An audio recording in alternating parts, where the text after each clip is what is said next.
قرآن کو پڑھنا ہے، قرآن سنانا ہے، ہم اس کے محافظ ہیں، ہم اس کے محافظ ہیں، دنیا کو بتانا ہے۔ سورۃ الجاثیہ آیت نمبر 22 تک ہم نے کل تمام کیا تھا۔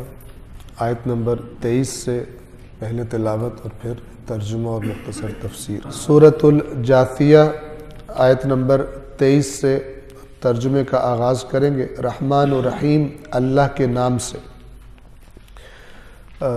یادآوری کروا دیں کہ اس سے جو پہلی آیات تھی اس میں فرمایا گیا تھا یہ قرآن لوگوں کے لیے بصیرت کا سبب ہے اور ہدایت اور رحمت ہے ان کے لیے جو یقین کرتے ہیں۔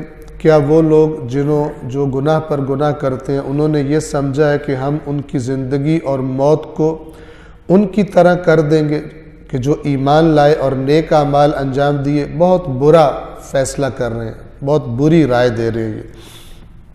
یعنی ہم ایسا نہیں کریں گے۔ کیوں ایسا نہیں کریں گے؟ اس لیے کہ اللہ نے آسمانوں اور زمین کو برحق پیدا کیا، اور اگر مجرم اور فرما بردار سب ایک جیسے انجام کو پہنچ جائیں تو پھر یہ تو بیہودہ کام ہو گیا۔ پھر کس لیے اللہ نے نبی بھیجے، کس لیے آسمانی کتابیں بھیجی، کس لیے سب مصیبتیں برداشت کی گئی دین کے خاطر؟ اللہ کے نافرمانوں نے ظلم کیے اللہ کے اطاعت گزاروں پر۔ تو اگر دونوں نے ایک جگہ چلے جانا ہے تو پھر یہ باطل نظام ہے۔ اللہ فرماتا ہے کہ نہیں، اللہ نے آسمانوں اور زمین کو برحق خلق کیا، اور تاکہ ہر شخص کو جو اس نے کمایا ہے، جو اس نے عمل کیا ہے، اس کی پوری پوری جزا دی جائے اور ان پر کوئی ظلم نہ کیا جائے۔ تو یہ خدا کا فیصلہ ہے۔ آیت نمبر 23 میں اللہ تبارک و تعالیٰ ایک بنیادی ترین گمراہی کے سبب کی طرف اشارہ فرما رہا ہے، اور وہ کیا ہے کہ دیکھیں، ایک تو گمراہی ہوتی ہے وہ شخص راستے سے بھٹکتا ہے کہ جس کو علم نہ ہو راستے کا۔ کوئی مثلا کراچی شہر میں نیا آ جائے، اس کو کہیں جانا ہو تو وہ ایڈریس پوچھے گا لوگوں سے کہ مجھے یہاں جانا ہے، تو لوگ اسے بتائیں گے۔ یہ ایک قسم ہے، سبب ہے گمراہی کا، جہالت۔ اس آیت میں اللہ نے یہ سبب نہیں بتایا گمراہی کا، یہ خطرناک ترین سبب، اور وہ کیا ہے؟ ایسے شخص کا گمراہ ہو جانا جسے راستے کا پتہ ہے، راستہ دیکھ چکا ہے۔ اس کا راستہ چھوڑنے کا سبب کیا ہے؟ اللہ فرماتا ہے اس کی خواہش نفس۔ مثال، عمر ابن سعد امام حسین علیہ السلام کو پہچانتا ہے، پھر بھی صلوات پڑھیے محمد وآل محمد، جانتا ہے پہچانتا ہے پھر بھی مار رہا ہے۔ کیوں؟ ہوائے نفس، خواہش نفس، رے کی حکومت، ابن زیاد وغیرہ کا خوف اور ڈر کہ یہ مجھے کچھ کر دیں گے۔ یہ دونوں ہوائے نفس کے پہلو ہیں۔ جانتے ہوئے بھی جو راستہ چھوڑتا ہے، وہ کہا جاتا ہے کہ جو سو رہا ہے اس کو تو اٹھایا جا سکتا ہے، کوئی آ کے اٹھا دے، اور جو جاگا ہوا ہے اسے کون اٹھائے؟ یعنی جاگا ہوا ہے لیکن جس طرح جاگے ہونے کا حق ہے وہ نہیں کر رہا، تو پھر اسے کون اٹھائے گا؟ تو توجہ فرمائیے، آیت نمبر 23 میں اللہ تبارک و تعالیٰ فرماتا ہے، کیا آپ نے اس شخص کو دیکھا ہے جس نے اپنی خواہش نفس کو اپنا معبود بنا رکھا ہے؟ اللہ نے بہت ہی سخت بات فرما دی۔ خواہش نفس کو کیا کیا ہوا ہے؟ اپنا معبود بنا دیا۔ لفظ چونکہ قرآن کے ہیں، ان کو ڈینائی نہیں کیا جا سکتا، اور میں نے کل آپ کو حدیث بیان کی تھی کہ اللہ کے نبی نے فرمایا کہ اس آسمان کے نیچے اللہ کے مقابلے میں کسی چیز کی اتنی پرستش نہیں کی گئی جتنی لوگوں نے ہوائے نفس کی پرستش کی ہے۔ یعنی جتنی خدا کی نافرمانی ہوتی ہے وہ کس کی وجہ سے ہوتی ہے؟ سب سے زیادہ اپنی خواہشات کی وجہ سے۔ اپنی خواہشات کی وجہ سے انسان اللہ کی نافرمانی کرتا ہے، اور اسے قرآن نے ایسے انداز میں کہا کہ جو انسان کو خبردار کر دے۔ فرمایا کہ معبود بنا لیا ہے ہوائے نفس کو۔ کیا آپ نے اس شخص کو دیکھا جس نے اپنی خواہش نفس کو اپنا معبود بنا رکھا ہے، اور اللہ نے علم ہوتے ہوئے اسے گمراہ کر دیا؟ یعنی اسے علم ہے، ایک تو ہے جاہل راستہ بھٹک جائے، کسی کے دھوکے میں آ جائے، ایک وہ جسے پتہ ہے پھر بھی نہیں راستے پہ چل رہا۔ علم ہوتے ہوئے خدا نے اسے گمراہ کر دیا۔ اور یہاں پر یہ معنی بھی واضح ہو جاتا ہے، دیکھیے یہ جو اللہ کہہ رہا ہے اللہ نے اسے گمراہ کر دیا ہے علم ہوتے ہوئے. اس کا کیا مطلب ہے؟ اسی آیت میں پہلے سبب بیان کیا. اس نے ہوائے نفس کو ترجیح دی تو اللہ نے یہ قانون بنا دیا ہے کہ جو اللہ کی خواہش کے مقابلے میں اپنی خواہش کو چلائے گا وہ صراط مستقیم پر نہیں رہ سکتا، چاہے اسے پتا ہو صراط مستقیم کون سی ہے. یہ قانون بنانے والا کون ہے؟ یہ گمراہی کا قانون کس نے بنایا ہے؟ اللہ نے بنایا. لہذا اللہ فرما رہا ہے کہ میرے قانون کے مطابق یہ گمراہ ہو جائے گا، نہ کہ خداوند عالم. اور اسی بات سے وہ ساری جگہ قرآن کی واضح ہو جاتی ہے انسان پر، جہاں اللہ کہتا ہے خدا جسے چاہتا ہے ہدایت کرتا ہے، جسے چاہتا ہے گمراہ کرتا ہے. یا فرماتا ہے اے رسول آپ جسے چاہے ہدایت نہیں کر سکتے، لیکن اللہ جسے چاہتا ہے ہدایت کرتا ہے. یہ سب باتیں اسی نقطے سے حل ہو جاتی ہیں. آپ چاہ رہے ہیں اس کی ہدایت ہو جائے، لیکن یہ اپنی خواہش نفس پہ چلنا چاہتا ہے. اللہ کا قانون اسے گمراہ ہی رکھے گا جب تک کہ یہ اپنی خواہش نفس سے پیچھے نہیں ہٹتا اور اللہ کی خواہش کو، اللہ کی بات کو ترجیح نہیں دیتا. لہذا اسی آیت میں واضح ہو جاتا ہے کہ بہت سارے لوگ یہ سوال پوچھتے ہیں کہ اللہ جس کو چاہے گمراہ کر دے، جس کو چاہے ہدایت کر دے. اللہ ظالم نہیں ہے، اللہ ذرے کے برابر بھی کسی پہ ظلم نہیں کرتا کہ زبردستی گمراہی میں دھکیل دے. یہ انسان خود اختیار کرتا ہے. نتیجہ بنانے والا، مقرر کرنے والا، قوانین بنانے والا اللہ ہے. اس قانون سے اگر ہٹ کر آئے گا، اللہ اپنے نبی سے فرماتا ہے آپ بھی جسے چاہے ہدایت نہیں کر سکتے. ورنہ رسول اللہ تو تڑپ رہے تھے، سارا مکہ ہدایت پا جاتا. رسول اللہ تو کسی کی ہدایت کے مخالف نہیں تھے، لیکن ہدایت نہیں پائی. کیوں؟ کیا تو نے اس شخص کو دیکھا ہے جس نے اپنی خواہش نفس کو معبود بنا رکھا ہے اور اللہ نے علم ہوتے ہوئے اسے گمراہ کر دیا ہے اور اس کے کان پر اور دل پر مہر لگا دی ہے اور اس کی آنکھ پر پردہ ڈال دیا ہے.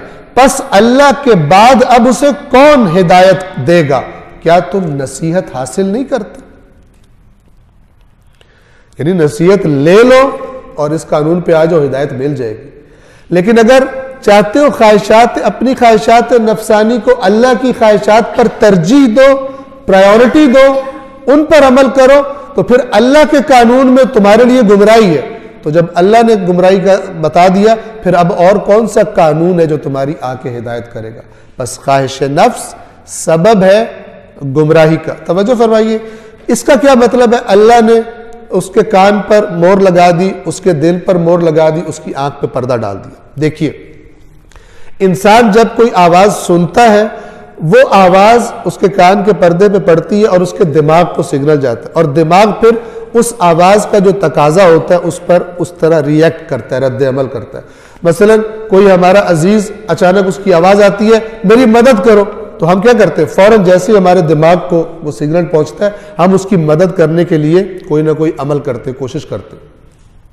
جو شخص بہرا ہے اس کو کوئی پکارتا رہے، اس کا کان سن ہی نہیں سکتا، تو نہ سنے گا، نہ کوئی اس پر اثر ہوگا، نہ کوئی وہ ریئیکٹ کرے گا. یہ بہرے سے مراد نہیں ہے اللہ نے کانوں پر مہر لگا دی، یا قرآن نے کہا یہ بہرے ہیں، اندھے ہیں، کیونکہ کان تو ان کے سن رہے تھے. جو رسول اللہ تبلیغ کر رہے تھے، آیات کی تلاوت کر رہے تھے، کان ان کے سن رہے تھے. کیا مراد ہے؟ توجہ فرمائیے. ایک بہرا کون سا ہے؟ جسے ہم بہرا کہتے ہیں، سنتا ہی نہیں ہے، اس کا کان کا سسٹم ہی خراب ہو گیا. جسے قرآن بہرا کہتا ہے وہ کیا ہے؟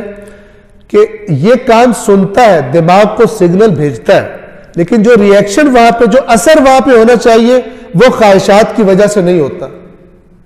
تو الٹیمیٹلی رزلٹ کیا نکلتا ہے؟ کہ اگر اللہ کہہ رہا ہے آؤ، نہیں آتا. جیسے وہ مدد کے لیے کوئی پکارے، مدد نہیں کر سکتا جو سنا ہی نہیں، جسے سنا ہی نہیں. لیکن خدا کی پکار پہنچی، یہ نہیں اس نے خدا کو لبیک کہا اپنی خواہشات کی وجہ سے. اللہ فرماتا ہے یہ بہرا ہے. کیوں؟ اس کا ریئیکشن بہروں والا، اس پہ اثر ہی نہیں ہو رہا. اسی طرح آنکھ کا مسئلہ ہے. ایک آنکھ دکھاتی ہے، جو میں آپ کو دیکھ رہا ہوں، میرے دماغ میں مثلا یہ آنکھ سگنل بھیجتی ہے کہ میں آپ کو دیکھ رہا ہوں. لیکن کچھ لوگ کیا ہیں، جس کی آنکھ ہو ہی نہ، دیکھ نہ سکتی ہو، وہ اندھا ہے. قرآن اسے اندھا نہیں کہتا. ایکچولی قرآن کسے اندھا کہتا ہے؟ کہ جس کو آنکھ دکھا رہی ہے، اس کے دماغ کو سگنل جا رہا ہے، لیکن ریئیکشن ایسا ہے جیسے دیکھا ہی نہیں. تو انہیں قرآن کہتا ہے اللہ نے ان کے کانوں پر مہر لگا دی ہے، ان کے دلوں پر مہر لگا دی ہے. یعنی جہاں پہ اثر ہونا تھا وہاں پہ اثر ہی نہیں ہو رہا. وجہ کیا ہے؟ اسی آیت میں، یعنی اس آیت پر پوری کتابیں لکھی جا سکتی ہیں کہ انسان کس طرح گمراہ ہوتا ہے، دیکھتا ہے، سنتا ہے، لیکن جو مرکز ہے جہاں سے ڈیسیجن لیا جانا ہے اللہ کی بات کے حق میں یا اپنی خواہش کے حق میں، وہاں پر خواہشات اپنا گھر بنا کے بیٹھی ہیں، وہ خدا کی بات نہیں ماننے دیتی، اپنی خواہشات نہیں چھوڑنا چاہتا۔ تو اللہ اس آیت میں قانون اپنا بتا رہا ہے کہ جو ایسا کرتا ہے، کیا آپ نے اس کو دیکھا ہے؟ اللہ نے علم ہوتے ہوئے اسے گمراہ کر دیا۔ اور بات بھی بڑی کہی، سخت الفاظ بولے، جس نے اپنی خواہش نفس کو اپنا معبود بنا رکھا ہے۔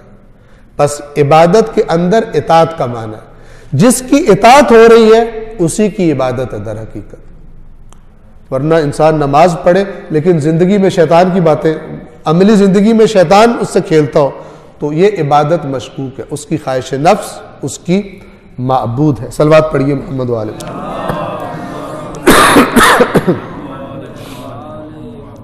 کیا آپ نے اس شخص کو دیکھا ہے جس نے اپنی خواہش نفس کو اپنا معبود بنا رکھا ہے اور اللہ نے علم ہوتے ہوئے اسے گمراہ کر دیا اور اس کے کان پر اور دل پر مہر لگا دی؟ یہ وہی خدا کا قانون ہے، نہ کہ کوئی سٹیمپ لگ جاتا ہے، سیل ہو جاتا ہے، یعنی وہ خواہشات کی وجہ سے وہ سیل ہو گیا۔ اور اس کی آنکھ پر پردہ ڈال دیا ہے، پس اللہ کے بعد اب اسے کون ہدایت کرے گا؟ یعنی خدا کے ہدایت کے قانون کے علاوہ کون سے قانون کے تحت وہ ہدایت پائے گا؟ نہیں پا سکتا۔ کیا تم نصیحت حاصل نہیں کرتے؟ نصیحت نہیں لیتے میری باتوں سے؟ یعنی خواہشات، اپنی خواہشات پر میری خواہش کو ترجیح دو۔ اگلی آیت میں کفار کا وہ طبقہ ہے جن کو آج کل بھی، جن کے لیے لفظ بولا جاتا ہے دہریہ۔ دہریہ کون ہے؟ جو دہر کہتے ہیں زمانے کو، تو وہ کہتے ہیں کہ یہ جو زمانہ، یہ جو دنیا ہے یہی ہے، اس کے بعد کچھ بھی نہیں ہے۔ ایک حادثے کے نتیجے میں یہ مثلا بن گئی، یا بعض لوگ کہتے ہیں کہ بس جیسے ہی ہے اس کا کوئی سٹارٹ نہیں ہے، اسی میں ہم جیتے ہیں، پیدا ہوتے ہیں، اسی میں ہم مرتے ہیں، اور مرنے کے بعد کچھ نہیں، مرنے کے بعد کچھ بھی نہیں ہے، سب ختم ہو جائے گا، جو کرنا ہے اسی دنیا میں کرو۔ اور وہ کہتے ہیں زندگی تو بس یہی دنیا کی زندگی ہے جس میں ہم مرتے ہیں اور جیتے ہیں، اور ہمیں تو صرف زمانہ مارتا ہے۔ اور پھر اللہ فرماتا ہے اور انہیں اس کا کچھ علم نہیں ہے، بغیر علم کے، بغیر دلیل کے بات کر رہے ہیں۔ تمہیں ابھی پتہ نہیں ہے تو تم احتیاط کرو، تمہارے پاس کوئی دلیل نہیں ہے کہ اس کائنات کا بنانے والا کوئی نہیں ہے، تمہارے پاس کوئی دلیل نہیں ہے کہ تم نے مرنے کے بعد نہیں اٹھنا۔ جو تم دلیلیں دیتے ہو کہ ہمارے باپ دادا کو لے آؤ، وہ لغو دلیل ہے۔ تمہارا پہلی دفعہ اس دنیا میں پیدا ہونا، اپنا وجود جو تم دیکھ رہے ہو، احساس کر رہے ہو کہ میں موجود ہوں، یہ ڈھونڈو کہ کہاں سے یہ وجود آیا ہے۔ یہ نہ کہو کہ دوسری بار، اگر پہلی دفعہ اس کو بنانے والا کوئی ہے تو دوسری دفعہ وہ بنا دے گا۔ تو اس قسم کی بیہودہ باتیں نہ کرو، احتیاط کرو، بجائے یہ کہ بغیر دلیل کے رد کر دو اور مثلا دہریے بن جاؤ۔ انہیں اس کا کچھ علم نہیں ہے، وہ صرف گمان پر چلتے ہیں، گمان کو فالو کرتے ہیں، یقین نہیں ہے ان کو، گمان ہے۔ اور اس گمان میں کون زیادہ ان کو کھینچ کے لے کر چیز جاتی ہے، جو قرآن نے دوسری آیات میں بیان کی، وہی ہوائے نفس ہے۔ ہوائے نفس جس چیز کی طرف مائل ہوتی ہے، انسان اس کے لیے دلیلیں گھڑنا شروع کر دیتا ہے، اسی کی طرف جانا شروع کر دیتا ہے۔ جیسے میں عرض کرتا ہوں کہ ایک اللہ کا نظام توحید ہے، ایک شیطان تحریف شدہ دین اور شیطان کے نمائندے آ کے لوگوں کو دیتے ہیں، اور اس میں شیطان کس چیز کو ٹارگٹ کرتا ہے؟ وہی انسان کی نفس پرستی کو۔ ایسی چیزیں اس اپنے ورژن میں دیتا ہے جس میں لوگوں کو اپنی خواہشات پوری کرنا زیادہ آسان نظر آتا ہے۔ ادھر توحید تو وہ ایک ہی نظام ہے خدا کا، لہذا لوگ اس کی طرف زیادہ مائل ہو جاتے ہیں، اللہ کے حقیقی دین کی طرف مائل نہیں ہوتے، کہتے ہیں یہ تو بڑا سخت ہے، یہ والا آسان ہے، ادھر چلو۔ اور جب ان کے سامنے ہماری آیات جو کہ روشن ہے، بینات، ہماری بین، ہماری واضح اور روشن آیات جب ان کے سامنے تلاوت کی جاتی ہیں، تو ان کی دلیل تو صرف یہی ہوتی ہے کہ کہنے لگتے ہیں اگر سچے ہو تو ہمارے باپ دادا کو دوبارہ لے آؤ۔ آیات قرآن کے جواب میں ان کی دلیل کیا ہوتی ہے؟ اچھا ہم نے دوبارہ زندہ ہونا، تم اللہ کے نبی ہو، ایک ہمارا بابا کو نکال کے قبر سے دوبارہ دکھا دو، زندہ کر کے دکھا دو، ہم تمہاری بات مان لیں گے۔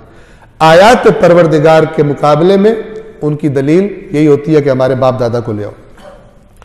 پھر خداوند عالم ان کا جواب دیتا ہے، اے رسول کہہ دیجئے اللہ ہی تمہیں زندہ کرتا ہے اور تمہیں مار ڈالتا ہے اور پھر تمہیں قیامت کے دن جمع کرے گا جس دن میں کوئی شک نہیں، لیکن اکثر لوگ اس بات کا علم نہیں رکھتے۔ اور زمینوں اور آسمانوں اور زمین کی بادشاہت تو بس اللہ کے لیے ہے، اور جس دن قیامت برپا ہوگی اس دن اہل باطل خسارے میں پڑ جائیں گے۔ یعنی یہ جو باتیں کیا کرتے تھے قیامت کوئی نہیں آنی، ہم یہیں جیتے ہیں یہیں مرتے ہیں، جب وہ قیامت قائم ہوگی برپا ہوگی تو یہ باطل دلیلیں دینے والے خسارے میں پڑ جائیں گے۔ خسارہ یعنی ہاتھ پلے کچھ نہیں رہے گا۔ جو زندگیاں ملی تھی اچھے کام کرتے تو اللہ کے پاس مقام بنا لیتے، وہ سب کچھ ضائع ہو گیا۔ سارا کیپٹل، سارا سرمایہ دنیا کی لغویات میں، خواہشات پوری کرنے میں ضائع کر رہا ہے۔ اس دن اہل باطل خسارے میں پڑ جائیں گے اور آپ ہر امت کو گھٹنوں کے بل گرا ہوا دیکھیں گے۔ یعنی سارے تکبر، ساری اکڑ، ساری دلیلیں ختم ہو جائیں گی۔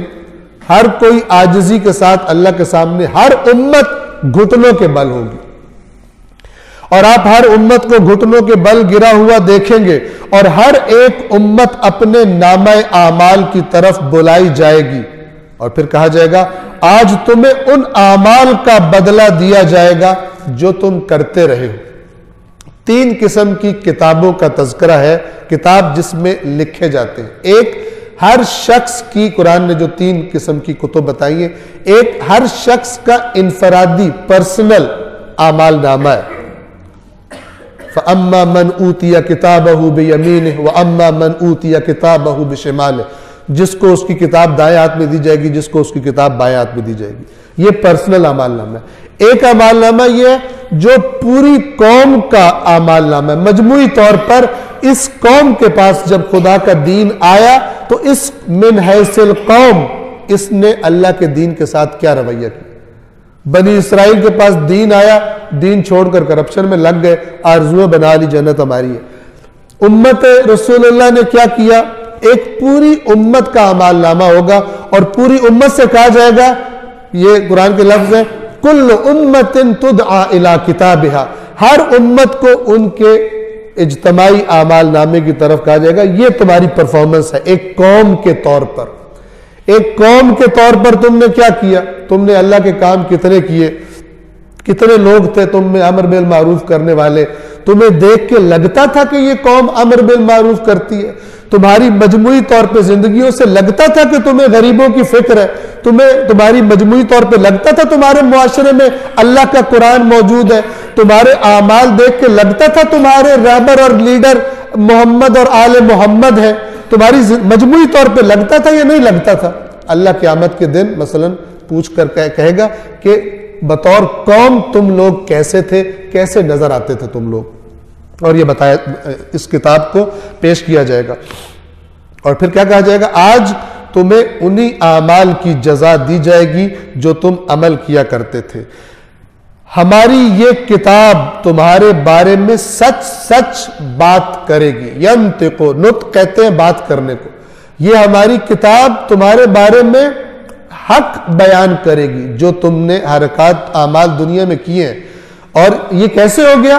اللہ فرماتا ہے یقیناً جو کچھ تم کرتے تھے ہم اسے لکھواتے تھے۔ یہ لفظ ہے نستنسخ، اردو میں کہا جاتا ہے نسخہ برداری۔ ایک کتاب سامنے پڑھی ہو، پرانے زمانے میں جب یہ پرنٹنگ مشینز نہیں تھی تو کتابیں پبلش نہیں ہوتی تھی، تو ایک کتاب کو رکھ کر دوسرا نسخہ بنایا جاتا تھا، لکھا جاتا، اسے کہتے ہیں مثلا کاپی اس کی۔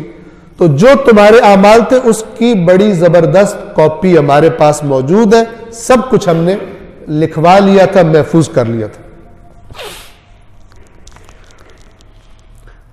اب نتیجہ کیا نکلے گا؟ پس پھر وہ لوگ جو ایمان لائے اور اعمال صالح بجا لائے انہیں ان کا رب اپنی رحمت میں داخل کرے گا، یہی تو روشن کامیابی ہے۔ اور وہ لوگ جنہوں نے کفر کیا، یعنی نہیں مانا تھا ان اللہ کی باتوں کو اور بد اعمالیاں کی تھی، اللہ کے آئین کا انکار کر دیا تھا، ان سے کہا جائے گا کیا میری آیات تمہیں پڑھ کر سنائی نہیں جاتی تھی؟ میری آیات تمہیں پڑھ کر سنائی نہیں جاتی تھی؟ پھر تم اکڑ گئے اور تم مجرم قوم تھے۔ کیوں اکڑے میری آیات سن کر؟ وہی مجرم کون ہے؟ اپنی خواہش پر عمل کرنے والا، اپنی مرضی کرنے والا، اللہ کی بات نہ سننے والا۔ یہ قرآن بار بار ریپیٹ کرتا ہے اس کو کہ تمہیں کیا میری آیات سنائی نہیں جاتی تھی؟ یعنی جو کفار ہوں گے ان کو اللہ تعالیٰ ان سے یہ کہے گا کہ یہ بتاؤ کہ تمہارے سامنے میری آیات پڑھ کر سنائی نہیں جاتی تھی، پھر تم نے تکبر کیا، یعنی اکڑ جاتے تھے تم، اور تم مجرم قوم تھے، تمہارا کام ہی جرم کرنا تھا۔ اور جب تم سے کہا جاتا تھا کہ یقیناً اللہ کا وعدہ برحق ہے اور قیامت میں کوئی شک نہیں، تو تم کہتے تھے ہمیں کیا پتا قیامت کیا چیز، ما ندری مسا، ہمیں نہیں پتا قیامت کا، ہمیں نہیں پتا تمہاری باتیں کیا، تم اول فول باتیں کرتے رہتے ہو۔ جیسے رسول اللہ کو لوگ کہتے تھے تیری باتیں ہمیں سمجھ میں نہیں آتی، تیرے ہمارے درمیان حجاب ہے، ہمارے کان بہرے ہیں تیری باتیں ہمیں۔ حضرت مثلا اللہ کے نبیوں سے کا قرآن بیان کرتا ہے کہ تیری باتیں ہمیں سمجھ ہی نہیں آتی، پتہ نہیں تو کیا باتیں کرتا رہتا۔ یہ بھی قیامت ہمیں نہیں پتا، کہتے تھے تم کہ ہمیں نہیں پتا قیامت کیا چیز ہے، ہمیں تو یہ گمان ہے، ہم تو ہمارا جو گمان ہے وہ ہم کرتے ہیں، اور ہم تیری باتوں پر یقین نہیں کرنے والے، ہم تیری باتوں پر یقین نہیں کرنے والے۔ اور ان پر اب کیا ہوگا قیامت کے دن، اس سارے اس کا نتیجہ، اور ان پر ان کے اعمال کی برائیاں ظاہر ہو گئی، یعنی اس دن اعمال کے جو نتائج تھے وہ کھل کر سامنے آ جائیں گے۔ آج میں ایک عمل کرتا ہوں، اس کا نتیجہ مجھے نہیں پتا، اللہ کی نافرمانی کرتا ہوں، اس دن پتہ چلے گا یہ جو میں نے مثلا ہاتھ ہلایا تھا اور زبان چلائی تھی، قیامت کے دن اللہ نے اس کا کیا نتیجہ رکھا تھا، اس دن کھل کے ان پر ان کے اعمال کی برائیاں ظاہر ہو گئی، اور جس چیز کا وہ مذاق بنایا کرتے تھے اس نے انہیں پکڑ لیا، اس نے انہیں گھیر لیا۔ اور ان سے کہا جائے گا آج ہم تمہیں اسی طرح بھلا دیں گے جس طرح تم نے اپنے اس دن کی ملاقات کو بھلا دیا تھا۔ تم ایسے دنیا میں مگن تھے جیسے تمہیں قیامت یاد ہی نہیں، تمہارا حساب کتاب، تمہارا آڈٹ ہونا ہی نہیں، تم لگے ہوئے تھے اپنے کاموں میں۔ جس طرح تم نے ہمیں اس دن کو بھلا دیا تھا، آج ہم بھی تمہیں بھلا دیں گے۔ اللہ نہیں بھولتا، لا یضل ربی ولا ینسا، نہ میرا رب چوکتا ہے نہ بھولتا ہے، اللہ نہیں بھولتا، لیکن اس کا رویہ ایسا ہوگا جیسے یاد ہی نہیں ہو تم، گویا کہ تم ہو ہی نہیں، پکارو گے تو وہ سنے گا نہیں، بات کرنا چاہو گے تو وہ تم سے بات نہیں کرے گا۔ یہ دیگر آیات قرآن کی بیان کرتی ہے، ورنہ اللہ کو سب پتہ ہے، اللہ سب جانتا ہے، وہ کچھ بھی نہیں بھولتا۔ لیکن کہا رہا جیسے تم ایسے عمل کرتے تھے جیسے تمہیں قیامت یاد ہی نہیں، آج تم یہاں پر ایسے رہو گے کہ تمہیں لگے گا کہ تم کسی کو یاد ہی نہیں ہو، تمہاری حیثیت ہی کوئی نہیں کہ کوئی تمہاری طرف توجہ کرے۔ اور کہا جائے گا آج ہم تمہیں اسی طرح بھلا دیں گے جس طرح تم نے اپنے اس دن کے آنے کو بھلا دیا تھا، اور تمہارا ٹھکانہ جہنم ہے اور تمہارا کوئی مددگار نہیں ہے۔ یہ سزا اس لیے ہے کہ تم نے اللہ کی آیات کو مذاق بنایا تھا۔ مذاق بنایا تھا یعنی اس کو لفٹ ہی نہیں کراتے تھے، وہ کوئی امپورٹنٹ ہی نہیں تھی۔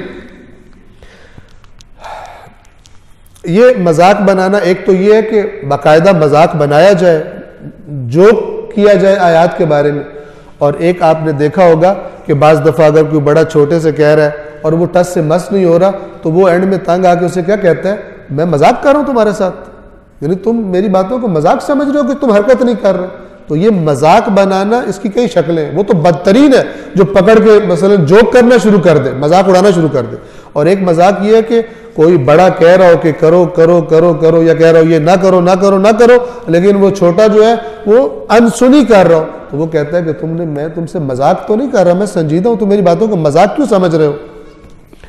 یہ سزا اس لیے کہ تم نے اللہ کی آیات کو مذاق بنایا تھا اور دنیاوی زندگی نے تمہیں دھوکے میں ڈال رکھا تھا، تم اسی کے پیچھے بھاگ رہے تھے جو دھوکا تھا، اور آج تمہیں پتہ چل گیا کہ وہ تو کچھ بھی نہیں تھا، وہ تو سب کچھ تم سے واپس لے لیا گیا، اور دنیاوی زندگی نے تمہیں دھوکے میں ڈال رکھا تھا۔ پس آج کے دن نہ تو اس جہنم سے نکالے جائیں گے اور نہ ہی ان کی معذرت قبول کی جائے گی، یعنی کوئی معافیاں مانگے، معاف کر دے، یہ کر دے، کسی کی معذرت قیامت میں قبول نہیں کی جائے گی۔ پس تمام حمد اس اللہ کے لیے ہے کہ جو آسمانوں کا بھی رب ہے اور زمین کا بھی رب ہے، عالمین کا رب ہے۔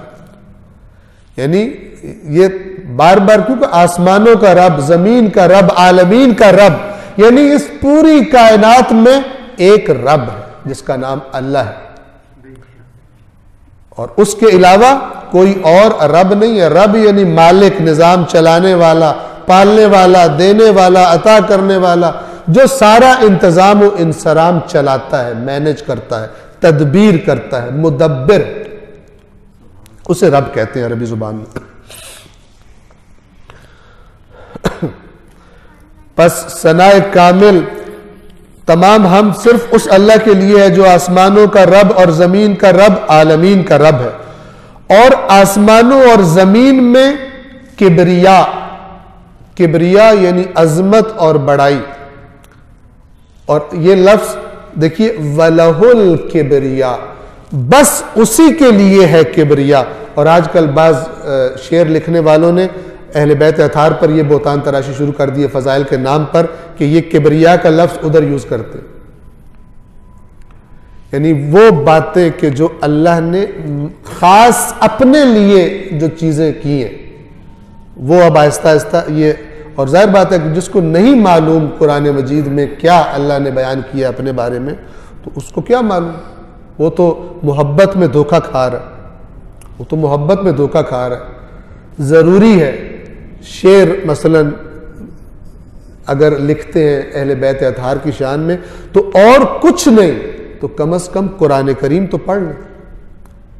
اس نے جو حدود بتائی ہیں کہ خالق و مخلوق میں اور اللہ اور اس کے برگزیدہ بندوں میں کیا حدود و قیود ہیں، کم از کم اس کا تو لحاظ رکھیں، ورنہ توحید کے دائرے سے باہر نکل جانا یہ نہ صرف یہ کہ اجر و ثواب کوئی نہیں رکھتا، بلکہ شرک قرآن مجید نے واضح طور پر ناقابل معافی جرم قرار دیا۔ اور آسمانوں اور زمین میں کبریا یعنی عظمت اور بڑائی تو بس اسی کی ہے، اور وہی بڑا غالب آنے والا، حکمت والا ہے۔ صلوات پڑھیے محمد و آل محمد پر۔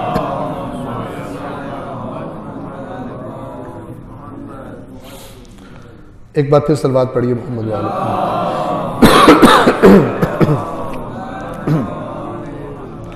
سورۃ الاحقاف یہ حامیم سے جو صورتیں آغاز ہوتی ہیں، شروع ہوتی ہیں، ان میں یہ آخری سورہ مبارکہ ہے، ان کو حوامیم کہا جاتا ہے، اور ان تقریباً سب کی باتیں آپس میں ملتی جلتی ہیں۔ توحید ہے، قیامت ہے، قرآن کریم پر اس تاکید ان صورتوں میں اللہ تبارک و تعالی نے فرمائی ہے۔ سورہ احقاف آغاز سے، رحمان و رحیم اللہ کے نام سے، حامیم، اس کتاب کا نازل ہونا بڑے غالب آنے والے، حکمت والے اللہ کی طرف سے ہے۔ ہم نے آسمانوں اور زمین اور جو کچھ ان دونوں کے درمیان ہے اس کو برحق اور ایک معین مدت تک کے لیے خلق کیا۔ برحق اب آپ کے لیے واضح ہے، برحق پیدا کیا، یعنی جو تم کر رہے ہو اس کا یہ پورا نظام ایک ہدف رکھتا ہے، اور وہ ہدف کیا ہے؟ جو اعمال کرو گے اس اعمال کا بدلہ پاؤ گے، اللہ کی عدالت قائم ہوگی۔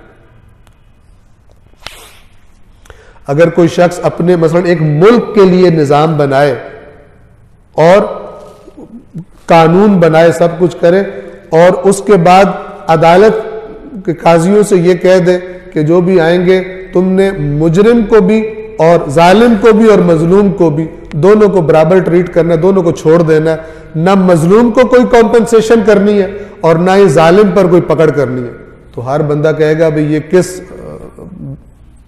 قسم کا لغو اور بیہودہ نظام بنایا۔ تو اللہ بھی بس یہ یاد رکھیں جو میں تاکید آپ کی خدمت میں عرض کر رہا ہوں کہ برحق پیدا کیا ہے، یعنی با مقصد پیدا کی، اور با مقصد پیدا کیا ہے کہ جو تم کر رہے ہو، جو قرآن کی آیت، تاکہ ہر کسی کو اس کے اعمال کی جزا دی جائے۔ ہم نے آسمانوں اور زمین اور جو کچھ ان دونوں کے درمیان ہے اس کو برحق اور ایک معین مدت کے لیے پیدا کیا ہے، اور وہ لوگ جنہوں نے کفر کیا ہے وہ اس چیز سے موڑے ہوئے ہیں جس سے انہیں خبردار کیا جا رہا ہے۔ منہ موڑ یعنی جو نصیحت کی جا رہی ہے اس سے منہ موڑ لیتے ہیں، اس پر عمل نہیں کرتے۔ ان کو اللہ کیا کہہ رہا ہے؟ والذین کفروا، یعنی یہ کفر ہے، اللہ کی نصیحتوں سے منہ موڑ دینا یہ بھی کفر کا درجہ ہے۔ اے رسول کہیے، کہہ دیجئے یہ تو بتاؤ جنہیں اللہ کے سوا تم پکارتے ہو مجھے بھی تو دکھاؤ انہوں نے زمین میں کون سی چیز خلق کی ہے۔ اللہ کے علاوہ کوئی خالق نہیں ہے۔ یہ آیت کیا کہہ رہی ہے؟ یعنی چیلنج کر رہا ہے خداوند عالم۔ اور کیسے بےہودہ لوگ ہیں جو آ کر سٹیج پر کہتے ہیں اللہ کے علاوہ بھی خالق ہے۔ یعنی اللہ چیلنج کر رہا ہے، جیسے قرآن کا چیلنج ہے نا کہ مجھے کوئی ایک آیت لا کر دکھا دو، تو کوئی کہے یہ آیت، یہ وہی بات ہے۔ اللہ کہہ رہا ہے مجھے بتاؤ کس نے اور کچھ خلق کیا، یہ کہہ رہے ہیں خلق کیا۔ اس قدر حدیں کراس کر دی انہوں نے۔ اور نہ قرآن کا پڑھے جانا، اللہ کا نبی کہے گا میری قوم نے قرآن چھوڑ دیا تھا اس لیے اس بدبختیوں کا شکار ہوئے۔ یہ اسی طرح کا چیلنج ہے جس طرح اس جیسی ایک صورت لے کر آ جاؤ اور پھر اللہ کہتا ہے تم نہیں لا سکتے، سارے جمع ہو جاؤ پھر بھی نہیں لا سکتے۔ قرآن نے فرمایا جنہیں تم خدا کے علاوہ کچھ سمجھتے ہو وہ تو ایک مکھی بھی نہیں بنا سکتے، خالق صرف اللہ ہے، اللہ کے علاوہ کوئی خالق نہیں۔ فرمایا کہ اے رسول کہہ دیجئے یہ تو بتاؤ جنہیں تم خدا کے سوا پکارتے ہو انہوں نے زمین میں کون سی چیز خلق کی ہے، یا آسمانوں میں ان کی کوئی شرکت ہے، وہ شریک ہے اللہ کے ساتھ آسمانوں کو خلق کرنے میں۔ نہ زمین میں بنانے میں کوئی خدا کا شریک ہے، نہ آسمانوں کو بنانے میں کوئی خدا کا شریک ہے۔ کوئی چیز بناؤ جو انہوں نے بتاؤ لے کر آؤ جو انہوں نے خلق کی ہو۔ اگر تم سچے ہو تو اس سے پہلے کی کوئی کتاب، یعنی جو ہم نے پہلے کتابیں نازل کی ہیں ان میں دکھا دو خدا کے علاوہ کسی نے کچھ خلق کیا ہو۔ اس سے پہلے کی کوئی کتاب یا کوئی اور علمی بات، علمی اثر، یعنی جو محکم دلیل کے ساتھ ہو کہ اللہ کے علاوہ کسی نے خلق کیا ہے، وہ ثبوت تو میرے سامنے پیش کرو، کوئی بات لے کر آؤ۔ یعنی جب اللہ چیلنج کر رہا ہے اس کا مطلب ہے نہیں ہے ایسا، مت ایسا کہو، مت ایسی بات اپنے ذہنوں میں بناؤ۔ اور یہاں پہ لوگ آرام سے کہہ دیتے ہیں، اور اللہ کہتا ہے یہ بڑی سخت باتیں ہیں جنہیں تم چھوٹا سمجھتے ہو اور تمہارے منہ سے نکلتی ہیں جب شرک کی بات کرتے ہو۔ اور اس شخص سے بڑھ کر گمراہ کون ہوگا جو اللہ کے سوا ایسوں کو پکارے جو قیامت تک اسے جواب ہی نہ دے سکے بلکہ ان کے پکارنے سے ہی بے خبر ہو۔ پتھروں کے انہوں نے بت بنائے ہوئے تھے اور ان کو جو ہے وہ لگے رہتے تھے۔ اللہ نے کہا اپنی عقلوں پہ غور کرو، ان کو پکارتے ہو جو قیامت تک تو کوئی رسپانس ہی تمہیں نہیں دے سکتے، نہ بول سکتے۔ اور جیسے حضرت ابراہیم نے بت توڑے تھے کہ انہوں نے کہا تھا کہ یہ بڑے کا کام لگ رہا ہے، اس سے پوچھ لو اس نے توڑا ہوگا۔ یہ ان کے اس وجدان کو، ان کے شعور کو جگانے کے لیے، جھنجھوڑنے کے لیے کہ کس کی عبادت کرتے ہو، جو اپنے آپ کو ڈیفینڈ ہی نہیں، اپنا دفاع بھی نہیں کر سکتے، حتیٰ کہ بتا بھی نہیں سکتے کہ کس نے کیا ہمارے ساتھ یہ، اور تم ان سے جو ہے کہتے ہو کہ ہمارے لیے یہ کر دو، ہمارے لیے وہ کر دو۔ تو یہ کفار سے اور مشرکین سے خطاب ہے کہ اس سے بڑا گمراہ کون کہ جو اللہ کے سوا ایسوں کو پکارے جو قیامت تک اسے نہ جواب دے سکے اور بلکہ ان کی پکار سے ہی بے خبر ہو۔ اور جب لوگ جمع کیے جائیں گے، صلوات پڑھیے محمد و آل محمد۔ سورۃ الاحقاف آیت نمبر 6 سے آیت نمبر 5 میں کیا فرمایا؟ اس سے بڑھ کر گمراہ کون کہ جو یہ پکارتا ہے جو جواب بھی نہیں دے سکتے اور بلکہ پتہ ہی نہیں ہے اپنے پکارنے والوں کو، ہمیں کوئی پکار رہا بھی ہے یا پکار رہا نہیں ہے۔ اور اگلی بات آیت نمبر 6 سے جاری، یہی بات جاری ہے، یہی موضوع جاری ہے۔ اور جب لوگوں کو محشور کیا جائے گا، جب جمع کیا جائے گا قیامت کے دن، تو یہ جن کو پکارتے تھے دیکھیں گے ان کو دشمن بنے ہوئے، الٹے مخالف بنے ہوئے۔ اچھا، اب سوال ذہن میں یہ پیدا ہوتا ہے کہ اگر یہ پتھروں کو پکارتے تھے تو پتھر کیسے دشمن بنیں گے؟ تو ہم نے عرض کیا کہ قیامت کے دن جیسے ہاتھ بولتے نہیں تھے بولیں گے، زمین کہ جس کو کچھ پتہ نہیں تھا وہ کرے گی، تو گویا کہ قیامت کے دن خداوند عالم وہ ان میں بھی ایسا شعور یا ایسی چیز پیدا کر دے گا کہ حتیٰ کہ یہ پتھر بھی جن کو یہ پکارتے تھے ان کے دشمن بن جائیں گے۔ جو بھی چیزیں جن کو اللہ کے علاوہ معبود بنایا ہوا تھا، اللہ کے علاوہ مثلا خالق بنایا ہوا تھا، اور مثلا کوئی اگر سمجھتا ہے حضرت عیسیٰ خالق ہے، قرآن نے لفظ استعمال کیا عیسیٰ یاد کر جب تو مٹی سے پرندے کی شکل خلق کرتا تھا، لیکن وہ خلق حقیقی خلق نہیں ہے۔ خلق کا مطلب کیا ہے؟ اللہ کیسے خلق کرتا ہے؟ عدم سے وجود میں لے کے آتا ہے، کچھ نہیں سے کچھ بنا دیتا ہے۔ یہ کچھ نہیں سے کچھ بنانا جسے فاطر بھی کہا جاتا ہے، بدیع السماوات، بدیع پہلی دفعہ فرسٹ ٹائم، کچھ بھی نہیں تھا پہلے، نہ کسی کو فالو کیا نہ کچھ تھا، بنانے والا یہ اللہ، یہ خالق اللہ ہے اپنے حقیقی معنی میں۔ مجازن تو ہم کہتے ہیں کیمرے کا خالق، لینز کا خالق، یہ مراد وہ نہیں ہے، یہ لفظ استعمال، اس کا استعمال غلط بھی نہیں ہے، لیکن اس طرح بیان کرنا لوگوں کو کہ جس طرح اللہ خالق ہے اس طرح کوئی اور بھی خالق ہے، یہ شرک اور کفر ہے، اور یہ دین سے خارج ہونے کا قرآن چیلنج کر رہا ہے۔ بتاؤ مجھے کس نے اور خلق کیا؟ اگر کوئی کہے یا اللہ آپ نے تو خود قرآن میں کہا ہوا ہے حضرت عیسیٰ نے خلق کیا، تو اللہ کہے گا عقل سے تھوڑا کام لو، تو وہیں پر بتایا ہوا میں نے کہ کس طرح مٹی سے خلق کرتے تھے، اور پھر وہ جو صحیح پرندہ بنتا تھا وہ بے اذنی، وہ پھر میرے حکم سے بنتا تھا۔ تو اللہ اپنے حکم سے اپنے انبیاء سے معجزے کرواتا ہے، اس میں کوئی شک نہیں، لیکن وہ اللہ ہے، ورنہ بذات خود اپنی ذات میں نہیں۔ خدا نے دیا ہے اپنے بندوں کو جتنا اس نے چاہا ہے، لیکن اگر وہ ہٹا دیا جائے انڈیپینڈنٹ کوئی دوسرا نہیں ہے کہ جس کے پاس، وہ اللہ کی مخلوق ہے، وہ خالق ہے، وہ مالک ہے، وہ ہر چیز پر قدرت رکھتا ہے، جس کو چاہے جو دے دے، جس سے چاہے وہ واپس لے سکتا ہے۔ صلوات پڑھیے محمد و آل محمد۔ جب لوگ جمع کیے جائیں گے تو وہ ان کے دشمن ہوں گے اور ان کی عبادت کا انکار کر دیں گے۔ یہ انکار کا کیا مطلب ہے؟ یہ تو عبادت کرتے تھے بتوں کی، پھر وہ کیسے انکار کریں گے؟ یہ وہی بات، اگر اب جوڑے آپ اس کو ہوائے نفس کو جس نے اپنا معبود بنایا ہوا ہے، تو وہ بھی کہیں گے، ہم حضرت عیسیٰ کو جس نے معبود بنایا، حضرت عیسیٰ کہیں گے یہ اب نفس پرست تھے، نہ کہ یہ میری عبادت کرتے تھے۔ اگر میری اطاعت کرتے تو میں تو توحید کا پیغام دینے والا تھا۔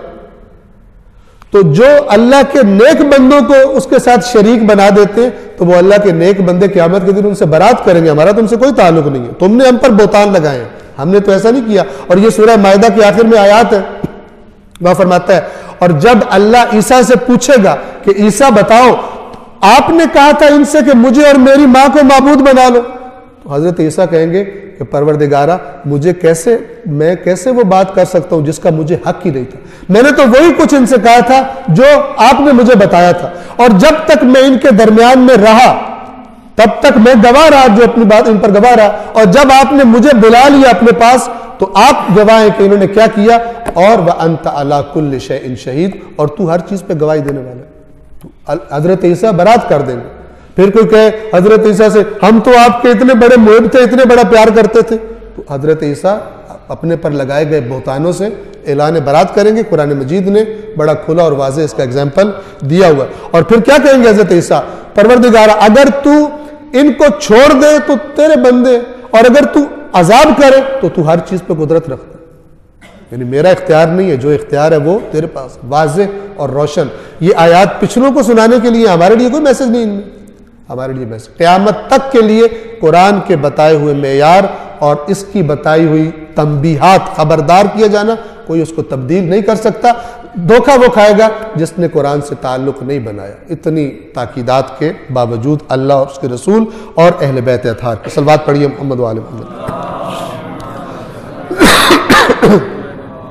اور جب لوگ جمع کیے جائیں گے تو وہ ان کے دشمن ہوں گے، جن کے اللہ کے علاوہ کرتے تو وہ دشمن ہوں گے ان کے، اور ان کی عبادت کا انکار کر دیں گے۔ اور جب ان کے سامنے ہماری واضح آیات کی تلاوت کی جاتی ہے تو وہ لوگ جنہوں نے کفر کیا ہے، جب حق ان کے پاس آ جاتا ہے تو بجائے مان لینے کہتے ہیں یہ تو جادو ہے، یہ تو کھلا جادو ہے، یہ ہم اس کو تسلیم نہیں کرتے۔ کیا یا یہ لوگ یہ کہتے ہیں کہ اس نے خود گھڑ لیا ہے؟ ایک دوسرا الزام جو رسول اللہ پہ لگاتے تھے کہ یہ اپنے پاس سے گھڑتا ہے، ٹھیک ہے۔ اور آج بھی بہت سارے لوگ جب حقیقت بات بتائی جائے تو کہتے ہیں اپنے پاس سے گھڑ لیا، ہم نے تو آج تک نہیں سنی یہ بات۔ تو کسی کی بات نہ مانے کوئی، اللہ کی کتاب کو تو جا کے دیکھے۔ تو یہ کفار رسول اللہ سے کہتے تھے کہ کیا یہ کہتے ہیں کہ اس نے اسے اپنے پاس سے گھڑ لیا ہے؟ اب دیکھیے رسول اللہ کا جواب جو قرآن گویا بتا رہا ہے کہ ان سے اے رسول آپ یہ جواب دیجئے کہ اگر میں گھڑوں تو مجھے اللہ سے کوئی نہیں بچا سکتا، جیسے سورہ حاقہ میں ہے کہ اگر یہ رسول ہمارے بارے میں کچھ باتیں اپنے پاس سے جھوٹ بولتا تو ہم اس کی گردن کاٹ دیتے۔ نعوذ باللہ، رسول اللہ نے ایسا نہیں کرنا، لیکن بتایا جا رہا ہے کہ دین کے بارے میں صرف وہی بات کرو جو اللہ نے کی ہے، اپنے پاس سے نہ نمک مرچیں لگاؤ اور گھڑو باتیں۔ کائنات کی سب سے بڑی ہستی وہ بھی اس قانون سے استثناء نہیں ہے. اللہ نے اتنا بڑا اس نے زبردست انداز میں خبردار کیا, اور جس کا جو دل میں آئے وہ بول دے, وہ لکھ دے, کوئی پوچھنے والا نہیں ہے. کیا یہ کہتے ہیں کہ اس نے یہ قرآن, یعنی یہ قرآن کے بارے میں کہتے ہیں اپنے پاس سے گھڑ لیا ہے؟ افترا کا لفظ ہے عربی میں, اپنے پاس سے گھڑ لینا. اے رسول آپ کہہ دیجئے اگر میں نے اسے خود سے گھڑا ہے تو تم میرے لیے اللہ کی طرف سے بچاؤ کا کوئی اختیار نہیں رکھتے. خدا مجھے پکڑ لے گا, تم مجھے بچا بھی نہیں سکو گے. تم اس قرآن کے بارے میں جو باتیں کرتے ہو اس سے اللہ بڑی اچھی طرح باخبر ہے. اس قرآن کے بارے میں جو تم باتیں کر رہے ہو, کبھی کہہ رہے ہو یہ اپنے پاس سے گھڑ لیا, کبھی کہہ رہے ہو یہ جادو ہے, اس کو پتہ ہے اگر میں نے گھڑا ہوا تو پھر وہ مجھے خود حساب میرا کر لے گا اور تم مجھے اس سے بچا نہیں سکو گے.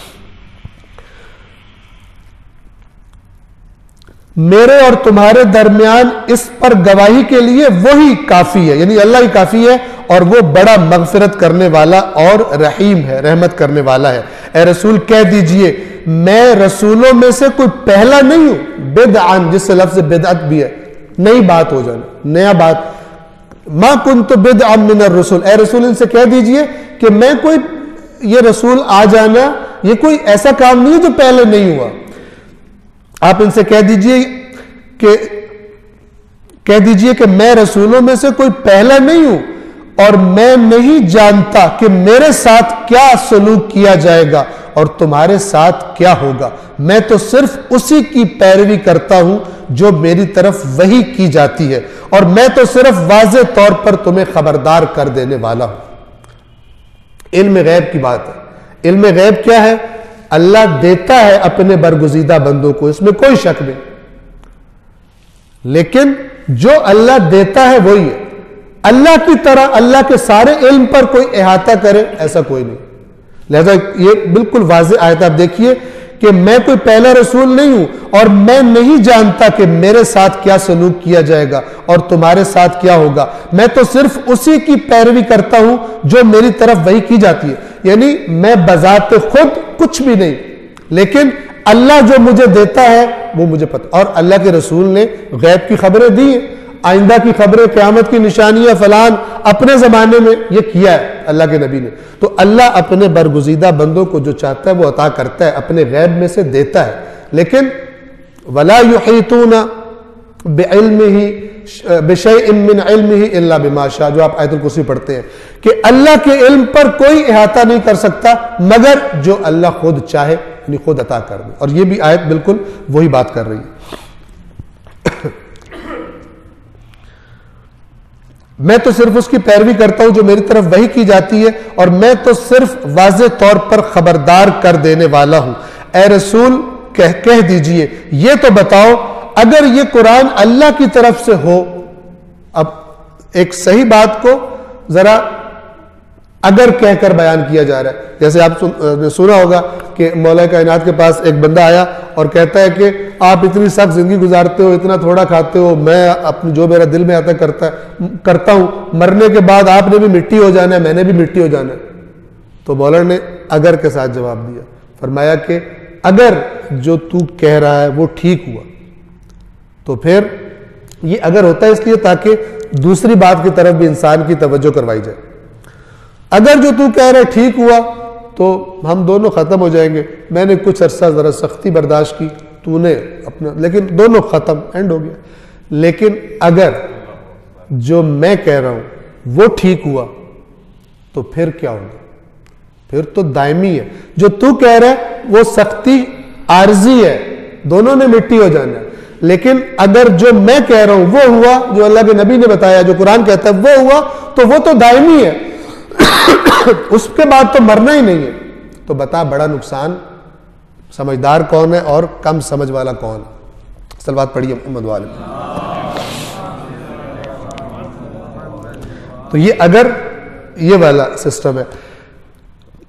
اے رسول کہہ دیجئے یہ تو بتاؤ اگر یہ اللہ کی طرف سے ہو اور تم اس کا انکار کر دو, یعنی حقیقت یہ ہو, ایکچوئل سچویشن یہ ہو کہ یہ اللہ کی طرف سے ہے اور پھر تم اللہ کی طرف سے آئی ہوئی چیز کو نہیں مان رہے,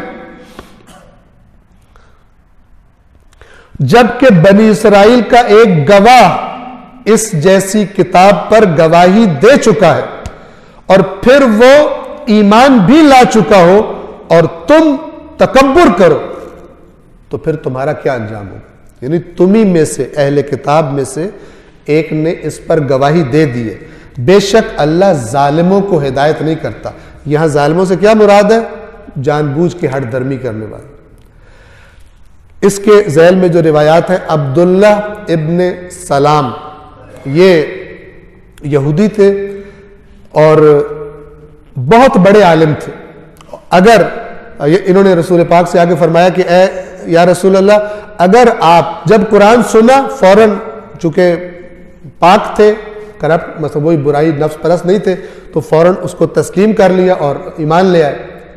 اور پھر یہ جو گواہی قرآن کہہ رہا ہے، انہوں نے اللہ کے نبی سے کہا یا رسول اللہ، اگر آپ ان سے پوچھیں گے نا میری قوم سے کہ تم میں سب سے زیادہ پڑھا لکھا کون ہے، تو یہ میرا نام لیں گے۔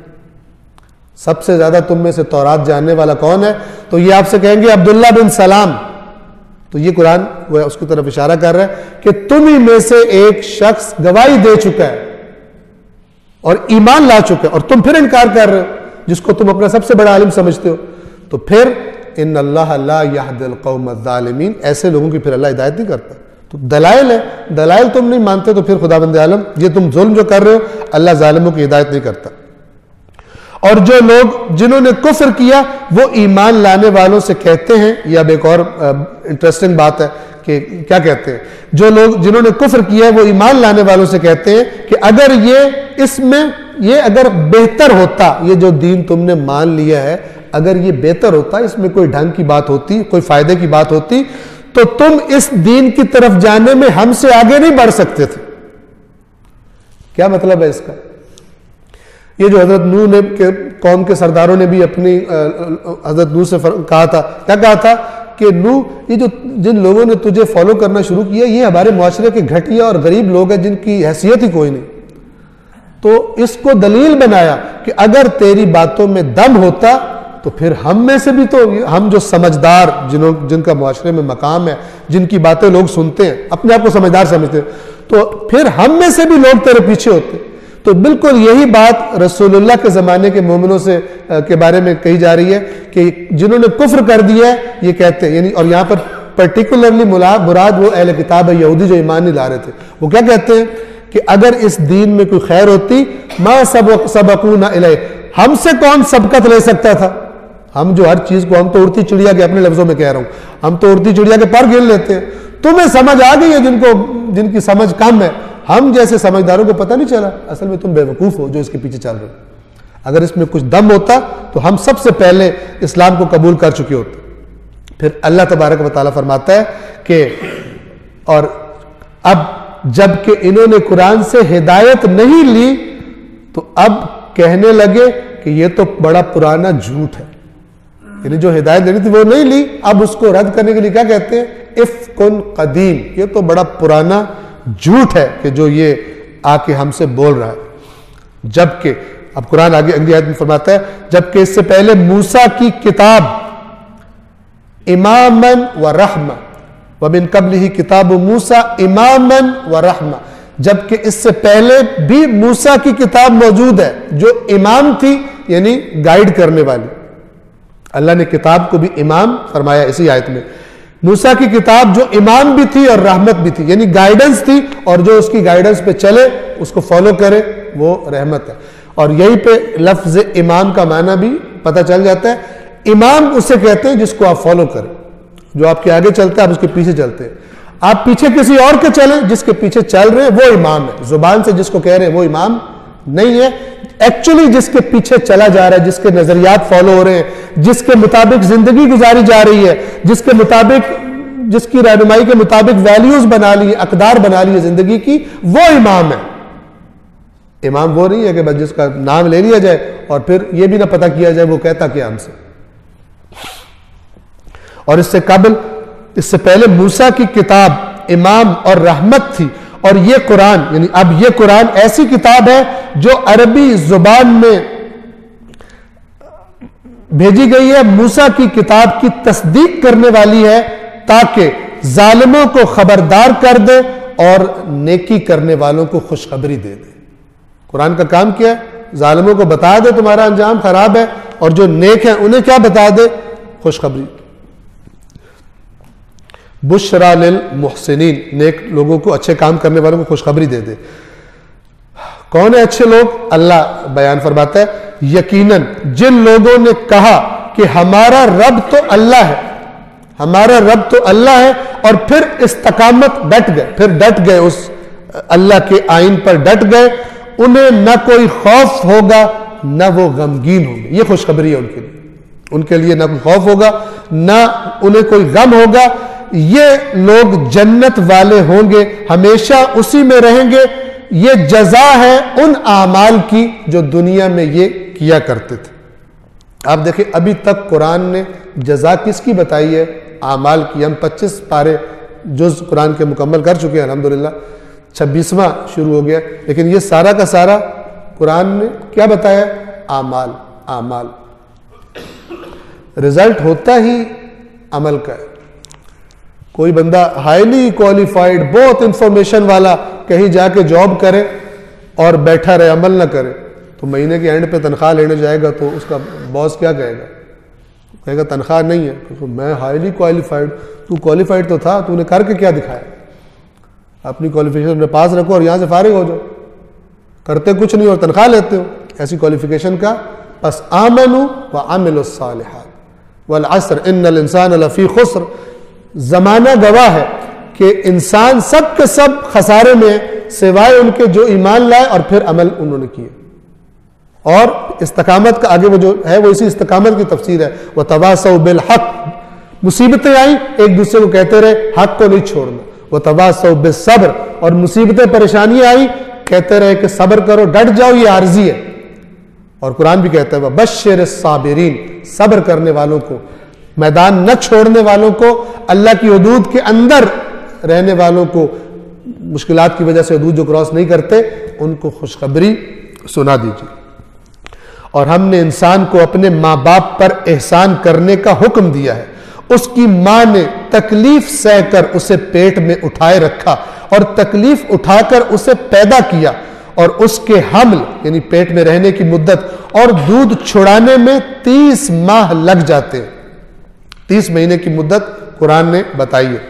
یہاں تک کہ جب وہ کامل رشد کو پہنچ جاتا ہے اور 40 سال کا ہو گیا. 40 سال کا یہ جو لفظ آنا ہے یہ اشارہ کر رہا ہے کہ 40 سال میں گویا انسان نے جو بننا ہوتا ہے، جو شخصیت، وہ بن جاتی ہے. میجورٹی ایسا ہی ہوتا ہے. 40 سال کے بعد اپنے اندر بہتری لانا ایسا ہے نہیں کہ ناممکن ہے، لیکن انسان چیزوں کو اڈاپٹ کر لیتا ہے، عادتوں کو، شخصیات، باتیں، دوست، محفل، نظریات. جوانی کا زمانہ ہوتا ہے جس میں زیادہ انسان لے رہا ہوتا ہے، بعد میں اس کے لیے بڑا سخت ہو جاتا ہے، مشکل ہو جاتا ہے. اب اللہ ان اگلی آیات میں 2 قسم کے لوگ بیان کر رہے ہیں. پہلے ماں باپ کی طرف اشارہ کیا کہ ماں باپ کے بارے میں اللہ کا حکم ہے احسان، ماں باپ کے ساتھ نیکی.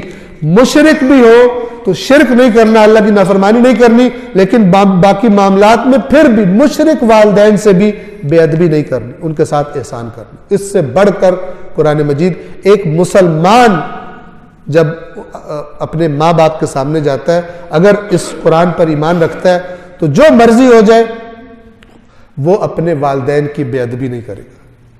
اور اگر بے ادب ہے تو اللہ کے اس صریح حکم کا بہت بڑا نافرمان ہے. امام سجاد علیہ السلام اپنی دعا میں فرماتے ہیں پروردگار مجھے توفیق دے کہ میں اپنے ماں باپ کے سامنے اس طرح کھڑا ہوں جیسے بادشاہوں کے سامنے ان کے غلام کھڑے ہوتے ہیں. تو آپ تصور کریں یہ دعا یعنی یہ تعلیم بھی ہے کہ ماں باپ کے سامنے مثلا ہمیں اللہ معاف کرے کیسے والدین کے سامنے کھڑے ہوتے ہیں یا بات کر لیتے ہیں یا چیخ پڑتے ہیں بعض اوقات. تو گویا کہ یہ وہی بات ہے کہ یہ امام نہیں ہے. پھر چیخنا جس نے سکھایا جس کو فالو کرے اس معاملے میں وہ امام، وہ پھر ہماری خواہش نفس امام ہے.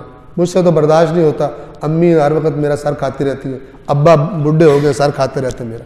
یہ ایک مومن کا انداز اور مومن کا اخلاق نہیں ہے. قرآن اور اہل بیت کی تعلیمات جو ایمان رکھتا ہے ان پر، اس کا یہ انداز ہرگز نہیں ہو سکتا. پروردگار عالم اگر ہم ایسے ہیں تو ان عادات سے ہمیں چھٹکارا پانے کی توفیق عطا فرمائے. بس 40 سال یہ میں عرض کر رہا تھا کہ اس کے بعد اللہ نے 2 قسم کی اولادیں بتائیں گے. ایک اچھے، پہلے ان کا تذکرہ، اور ایک والدین کے نافرمان. والدین اچھی بات کرتے ہیں، وہ آگے سے کہتا ہے کہ اف میں تم سے تنگ آ گیا، کیسی باتیں کرتے. اور ہم نے انسان کو اپنے ماں باپ پر احسان کرنے کا حکم دیا. اس کی ماں نے تکلیف سہ کر اسے پیٹ میں اٹھائے رکھا اور تکلیف اٹھا کر اسے جنا، اور اس کے حمل اور دودھ چھڑانے میں 30 ماہ لگ جاتے ہیں، یہاں تک کہ جب وہ رشد کامل کو پہنچا اور 40 سال کا ہو گیا. بس 40 سال کو قرآن کیا کہہ رہا ہے؟ رشد کامل، یعنی جو بننا تھا بن گیا. تو کہنے لگا پروردگار، یعنی اب جو اچھا، جو والدین کے ساتھ اچھائیاں کرنے والا نیک بچہ تھا، جب وہ 40 سال کا ہوتا ہے تو اس کی زبان سے اس کا انداز کیا ہوتا ہے؟ کہنے لگا اے پروردگار مجھے توفیق دے کہ میں تیری اس نعمت کا شکر ادا کروں جس سے تو نے مجھے اور میرے والدین کو نوازا ہے. اپنے لیے بھی دعا کرتا ہے اور اپنے والدین کے لیے بھی دعا کرتا ہے، اپنے والدین کو نہیں بھولتا. اور یہ کہ میں ایسے نیک عمل کروں جس سے تو پسند کرے. شکر کرنا یہ ظاہری اچھائی ہے اور عمل کرنا یہ باطنی شکر ہے اور باطنی اچھائی ہے. ورنہ میں کہتا رہوں یا اللہ تیرا شکر ہے تو نے مجھے گاڑی دی اور گاڑی پہ میں غلط اللہ کی نافرمانیاں کرتا ہوں یا باقی چیزیں، تو یہ در حقیقت شکر یہ نہیں. حقیقت شکر یہ ہے کہ جس نے دی ہے اس کی ناراضگی والا کام اس نعمت کے ذریعے نہ کیا جائے. یہ اہل بیت اطہار کی روایات میں بڑے واضح طور پر ان چیزوں کو بتایا گیا. اور یہ کہ میں ایسے نیک اعمال کروں جسے تو پسند کرے اور میری اولاد کو میرے لیے صالح بنا دے، ان کو بھی اچھا کر دے. یعنی اولاد صالح ہوگی، میرے لیے صالح بنا دے. صالح تو اپنے لیے ہوں گے لیکن وہ جب اچھے ہوں گے تو اولاد صدقہ جاریہ ہوتی ہے. تو اولاد کو کے لیے بھی دعا کرتا ہے، والدین کے لیے بھی دعا کرتا ہے. میں تیری طرف رجوع کرتا ہوں اور بے شک میں مسلمین میں سے ہوں، میں تیرے اطاعت گزاروں میں سے ہوں. یہ اچھا انسان خداوند عالم اس کی دعا کو ڈسکرائب کر رہا ہے کہ وہ اللہ سے ایسے بات کرتا ہے. پھر اللہ فرماتا ہے آیت نمبر 16 میں یہ وہ لوگ ہیں جن کے بہترین اعمال کو ہم قبول کرتے ہیں اور ان کے گناہوں سے درگزر کر دیتے ہیں. یعنی جو نادانستہ خطائیں وغیرہ ان سے ہوئی ہیں وہ ان کو یاد بھی نہیں، مثلا اللہ تعالیٰ ان سے سر نظر کرے گا، کریم ہے، اور ان کے گناہوں سے درگزر کرتے ہیں. یہ اہل جنت میں شامل ہوں گے اس سچے وعدے کے مطابق جو ان سے کیا جاتا رہا ہے. جو دنیا میں ان سے کیا جاتا تھا اسی سچے وعدے کے مطابق یہ لوگ جنت میں جائیں گے. اب دوسرا والدین کا نافرمان اور گویا خدا کا نافرمان. اور وہ جس نے اپنے والدین سے کہا تم دونوں پر اف ہو، یعنی میں فیڈ اپ ہو گیا ہوں. اف یہ ہوتی ہے، اف عربی زبان میں کم ترین لفظ ہے. لہذا قرآن نے فرمایا وَلَا تَقْ، اگر ان دونوں میں سے ایک یا دونوں تیرے پاس بڑی عمر کو پہنچ جائیں فَلَا تَقُلْ لَهُمَا اُفٍ. یہ اف کا مطلب کیا ہے کہ یہ کم ترین ہے، اس سے نیچے کچھ بھی نہیں. یہ بھی تم اف بھی نہیں کہہ سکتے. اف امی میں تھک گیا ہوں، اف ابو بابا میں تھک گیا ہوں، اف بھی نہیں کر سکتے. یعنی جب ہم اف کرتے ہیں تو ہم ڈائریکٹلی خدا کی نافرمانی کر رہے ہوتے ہیں، ڈائریکٹلی خدا کی نافرمانی کر رہے ہوتے ہیں. وہ میں آپ کو عرض کر دوں، آپ نے دیکھا ہوگا ایک ویڈیو، بعض بڑی اچھی سبق آموز ویڈیوز ہوتی ہیں، اس میں ایک باپ اپنے بچے سے کہتا ہے کہ یہ سامنے کیا ہے، تو وہ پتہ نہیں پرندہ تھا، وہ کہتا ہے پرندہ ہے. تھوڑی دیر بعد پھر وہ بوڑھا، بیٹا بالکل جوان ہے، اور وہ بوڑھا اسے پوچھتا ہے کہ یہ کیا ہے، تو وہ کہتا ہے پرندہ ہے، بتایا تو ہے. پھر وہ کہتا ہے تیسری دفعہ کیا ہے، تو کہتا ہے بتایا تو ہے پرندہ ہے. تو چوتھی دفعہ کہتا ہے کتنی دفعہ بتاؤں گا پرندہ ہے. تو پھر وہ اپنی ڈائری اٹھا کے لاتا ہے اپنی، وہ باپ، اور اس اپنے بیٹے کے سامنے کھولتا ہے اور اسے کہتا ہے کہ او جب تو چھوٹا تھا دیکھ، تو نے کوئی 30 بار مجھ سے پوچھا تھا، عدد میں غلطی ہو سکتی میرے بتانے میں، تو نے 30 بار، اس میں لکھا ہوا تھا کہ آج میرے بچے نے 30 بار مجھ سے پوچھا یہ کیا ہے، اور میں نے بڑے پیار سے 30 مرتبہ اس کو بتایا کہ یہ پرندہ ہے، اور مجھے یعنی کوئی اریٹیشن اس کے سوالوں سے نہیں ہوئی. اور آج میں نے تجھ سے 2-3 دفعہ پوچھا، تو کہتا ہے کہ میں تھک گیا اور فلان ہو گیا ہوں. حل جزاء الاحسان الا الاحسان، خدا کے قانون میں والدین کے احسانوں کا بدلہ کوئی نہیں اٹھا سکتا، اس کے احسان کا بدلہ یہ ہے کہ ان پر احسان کیا جائے، اچھائی کی جائے زندگی میں بھی اور مرنے کے بعد بھی انہیں دعاؤں سے فراموش نہ کیا جائے۔ صلوات پڑھیے محمد وآل محمد۔ اور وہ جس نے اپنے والدین سے کہا تم دونوں پر اف ہو، کیا تم دونوں مجھے ڈراتے ہو کہ میں پھر سے قبر سے نکالا جاؤں گا جبکہ مجھ سے پہلے بھی بہت سی نسلیں گزر چکی ہیں؟ یہ جدید تعلیم پڑھ کر آیا دہریہ ہو گیا کہ اتنے لوگ مر گئے، والدین سے بحث کر رہے ہیں، تم کہتے ہو دوبارہ زندہ ہو گئے، باپ کہتا ہے نیک کام کر لے بیٹا فلان کا یہ کر لے، وہ زیادہ ہی پڑھ لکھ گیا، اب اس کو سمجھ نہیں آتی، کہتا ہے اتنی پہلے قومیں مر گئی، وہ جو کفار کی باتیں قرآن مجید بتاتا ہے، ان میں سے تو کوئی نہیں آیا جبکہ مجھ سے پہلے بھی بہت سی نسلیں گزر چکی ہیں، ان میں سے کوئی واپس نہیں آیا۔ اور وہ دونوں، وہ بیچارے اپنی محبت میں کیا کر رہے ہوتے ہیں، اور وہ دونوں اللہ سے فریاد کرتے ہوئے اولاد سے کہتے ہیں تباہی ہو تیری، تو مان جا کہ اللہ کا وعدہ حق ہے، ہم تجھے کیا بتا رہے اور تو کیا باتیں کر رہا، یہ ویلک ویل تیری تباہی ہو، یہ بھی گویا کہ شدت محبت میں تنگ آ کے جب بندہ کہتا ہے کہ تم میری بات کیوں نہیں مان رہے، یہ نفرت والی ویل نہیں ہے۔